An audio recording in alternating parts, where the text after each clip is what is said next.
So you want to be a vendor at a Renaissance festival, or maybe you're going into your first year or years even, and you have a booth or a tent and you might need some advice. Well, here's a veteran that'll give you some advice on some tips and tricks to kind of remember what to do when you're going to be a vendor at a Renaissance festival. Let's get started.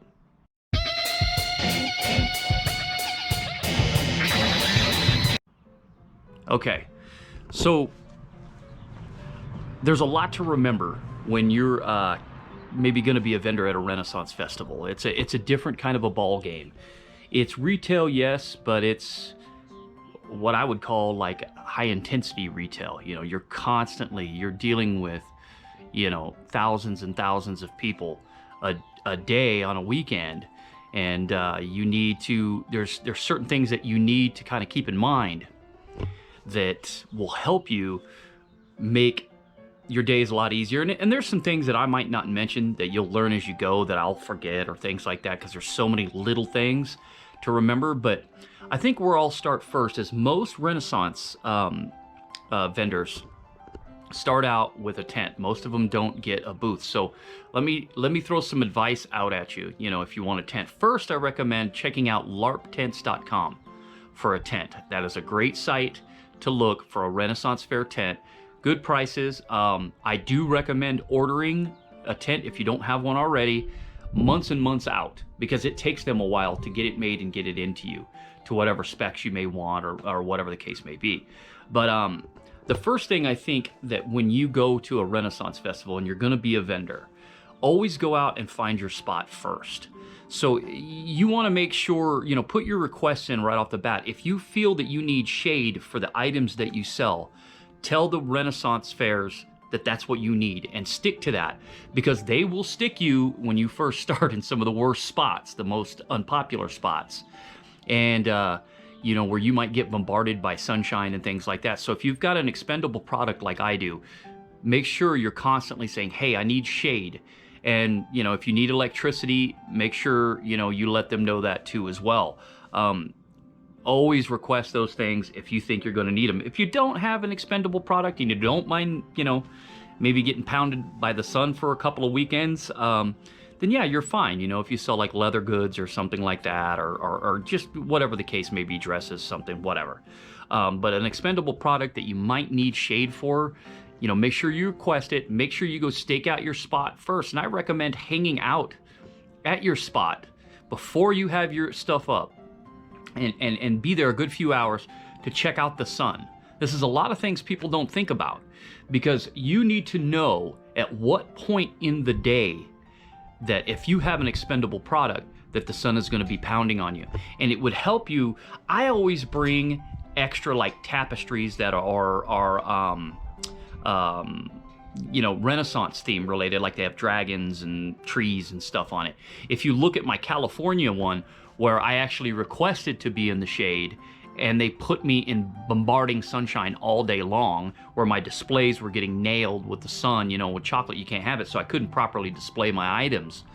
I didn't build, but I put up tapestries to block out the sun so I could display.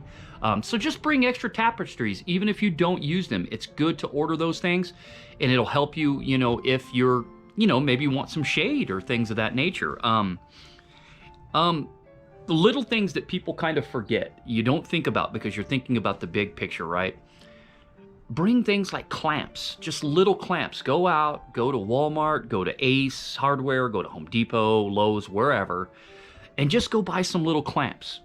Because those clamps, you'll find, will come in handy. You'll realize, oh my gosh, I didn't bring enough, or I need to hang this, or I need to, you know, fortify this a little stronger. Clamps are your best friends out there. I'm just telling you, if you're in a tent, you know, and you don't have like a built booth, but even in a built booth, which I do have, if you look at my Scarborough Renaissance Festival, you know, I need clamps all the time to hang things up on the inside, tapestries, banners, whatever. So it always helps to have clamps. Tacks are an absolute helping friend. You know, tacks are very helpful. Strangely enough, because people forget this, bring a broom and a shovel. And I'll tell you why.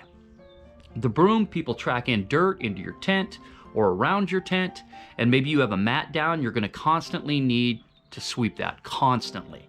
When it rains especially, you're going to track mud, things of that nature. You're going to get dirty. It's going to get dirty, and you're going to need to be able to kind of clean that stuff on the fly, because the last thing people want to see is just filth and nastiness when they walk into your tent or up to your tent or up to your booth. The reason for the shovel, and I'll tell you, there's a lot of fairs where it rains a lot, okay? And along with that shovel, you're going to want to also just buy yourself a handful of like sandbags, just to buy them, because for instance, at Scarborough, I'm in a booth where it's on a slope and it comes down, and when it rains, and it rains heavy in Texas, and when it rains, the water runs up to the back door area. And I learned real quick, all of a sudden water started coming in when it rained a whole lot. And it would have helped if I would have had sandbags. So that was something I kind of had to learn on the fly. The shovel is just in case you need to trench out something. You need to also, a lot of these fairs, you have to run a line if you're using electricity, and you need to bury that line or extension cord or whatever. And I recommend, all fairs usually recommend you have a 10 gauge extension cord to bury. So that's another thing you're going to want to bring with you just in case. You're going to want to have a 10 gauge extension cord, because that's usually what they do. They will ticket you or cite you to get rid of your extension cable if you don't have the right gauge. So a 10 gauge is what these fairs want you to have for multiple reasons. So the shovel is to, just to dig a small trench. If you have running water coming towards your booth or your tent coming into your tent, you can put up a couple of sandbags before it rains around where you start to see water coming in. Just put them up, and it'll redirect that water, and it'll save you a lot of hassle. A lot of hassle. Always be wary of the weather. The weather is key, especially if you're in a tent. And I also recommend, and I forget the name of the stuff, it's a spray that you can go around on your tent and you spray it, and it'll bead the water off from sinking your tent, because water will get caught in some of the angles of your tank, especially if you have a canopy. And it helps to spray the bottom of the canopy and spray above. And then you'll notice, if you have a canopy on your tent, the water will start to sag it, right? And it can't hold all that weight. And if it's raining on you while you're out there at the fairs, you're going to need something to prod up. So you use the back end of that shovel or your broom and push the water up. That's something that you've got to be aware of. So having those tools is essential. Of course, you should always have a hammer on standby. Of course, you'll use a hammer for just about everything. And I recommend, like, if you're in a tent, bring some extra stakes. They'll send you enough for your tent or whatever, but go ahead and get you a couple more just in case, because those things do get lost. A storm comes through there, blows it, it'll sling your stake somewhere and you can't find it, or even other people will see a stake laying somewhere laying somewhere on the ground, and they'll pick it up going, okay, I don't know whose this is, but I'll use it for my tent. So it's something to consider, and it's something to think about, especially if you're in a tent. Trying to just think of some of the basics, to really help you out when you're doing that, the little things that you don't think of. And I know I'm forgetting so many. I know you need like certain banners that are made. Every fair needs that. You usually need to have yourself a booth number. So get yourself, I did something very creative instead of spending hundreds of dollars, I went out to Walmart, I bought 2 picture frames, and I placed them back to back. And inside the picture frames, I put the booth number, and then I super glued or whatever you called, like bonded the 2 picture frames back to back. So then when I hung it up on my booth, it hangs out perfectly. The rain doesn't get in there, and you have those at a cheap price for just a couple of dollars, and printing it out yourself and placing your booth number in there. You do it for under $10 instead of maybe paying somebody hundreds of dollars or buying unless you want to do that. I'm just saying, when you're starting out, I know the bottom line is very important. So those are just some things that I kind of wanted to run by you. I've been getting a lot of questions about it. It seems like I'm one of the few guys, or if the only, that seems to give some insight about Renaissance fairs and working at them. Secondly, 2 things very important. especially if you have to man your booth by yourself. If you got some help, then this doesn't really apply. This is going to be more so if you're by yourself a lot. I recommend having one of those little portable toilets put inside of your booth or whatever if you're by yourself, because you're going to be stuck in there and you usually can't leave unless you've got a bathroom right next to you. You usually can't leave, you know, at all. And so you're going to need to pee and use the bathroom over the course of the day. You're going to want to run inside your booth, have a little tarp or a tapestry up so you can go behind it so people can't see you if they're peeking into your booth, and use the restroom when you need to do it, because you're there 12 to 14 hours a day, you know, so, and you're standing on your feet all day. That's another thing I recommend in your boots, since you're wearing period boots, because you have to dress up for these things. Dr. Scholl's, put them in there. Your feet will get exhausted over the course of the day as well as your back. So that's something to think about. Also, tons of water. I can't stress that enough. You will burn through water on those hot days. Make sure you have plenty of water and plenty of things to eat. Make sure your food is there. You got snacks and everything like that. I've made the mistake in my early years of forgetting I'd have water, but I wouldn't have food, and I'd be starving to death all day long. So make sure you bring yourself a cooler full of snacks. And whatever you think you need, you're going to need markers. You're going to need little things. I recommend having a notepad.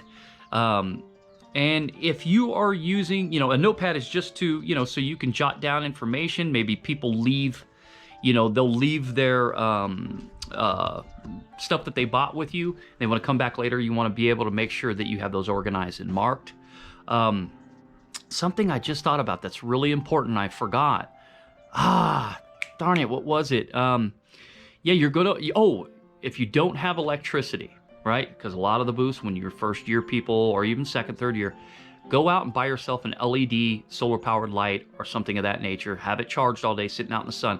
So that way when the night comes and people are coming up to your, you know, your booth, if you don't have any electricity in there, they can't see you and you can't see them. You need to have some kind of lighting that can get you, you know, noticed, and that you can see what you're doing, handling money and everything like that. Buy a little LED light, buy a couple of them. There's also the little lanterns. Those are really helpful and you can hang them. They're solar powered. But if you have electricity, you know, you do your lighting how you wish. But if you need to go on the cheap or on the fly, I recommend Christmas lights, something like this right there. I've actually used those very Christmas lights to put around the inside of the tent and out on the outside to have lighting, just, you know, cheap and on the fly, just whatever you can do, because it still fits with the theme anyway, and you'll see a lot of other tents doing that as well. So those are some of the things to think about. Bring those things. Bring anything you can think of, hooks, little things, rubber bands. Those are things that a lot of, you know, you'll get out there and you'll be like, oh my God, if I had this, I could use this. And it saves you from just having to run to the store all the time to get things. These are the little things you can get. And I know I'm forgetting some things, but that's just kind of the basics, and I hope that that kind of helps you out. So I think I covered over some of the things that you'll need to remember. And those are little tips and tricks that'll help you. I've got a cat just going nuts over there, sorry. And but these are the little tips and tricks that are, you know, that'll really make it easier for you. You know, expect the weather. What would you do if you were camping somewhere and it started to rain hard? What would you do? What would you need? Think about those things. When the sun is pounding on you all day, there's no clouds, and it's a 90, 100 degree day. What are you going to do to keep yourself cool, and maybe even keep your patrons cool, and to keep yourself hydrated and fed? Because people fall out at these fairs all the time because they're not prepared for things like that. So it happens a lot. So just keep that in mind, and you're going to be fine. Be prepared to stand on your feet all day. You know, make sure you've got you know, internet. You know, I mean, I think I've mentioned that in another video. But make sure you have your internet connection all set, because usually the fair internet is dicey at best and goes down all the time. You want to have a reliable internet service for you, like maybe T-Mobile, you know, 5G that you can get for just a couple of months, or I use Straight Talk is a great internet to do. I've never really had problems. They went down maybe once or twice on me for just a little while, and it fires right back up. And you don't really have any downtime with it. But if you try to piggyback off the Wi-Fi at the fair, forget about it, because you got to remember, 50,000 people are going to be in there with their phones while you're trying to run it, along with maybe other vendors. Forget it. It's a mess. So anyway, hopefully that kind of helps you guys out a little bit. I wish you guys luck out there. I'll always try to answer these questions the best way that I can. I'll make these videos in the best manner that I can. So hopefully this was helpful to you. So take a moment to please like and subscribe. I'm well on my way to 200 subscribers. Thank you guys so much, man. I never even thought I'd get this far with this thing, but I'm having a lot of fun with it, and I hope you guys are too. And I hope you're enjoying the video. So please like and subscribe, tickle that bell for all future notifications, and comment whenever you can. I always comment back 100% of the time. So I've got some adventures planned as things are warming up. I'm taking a little downtrodden on the fairs just this year. I'm only going to be doing the Houston Fair this year because I started another business while I was here, and I just need that to start running itself. So the next season I'll be back at all the fairs I normally do. So anyway, thank you guys for watching. I hope this was helpful for you. And until next time, Sir Blasphemy, out.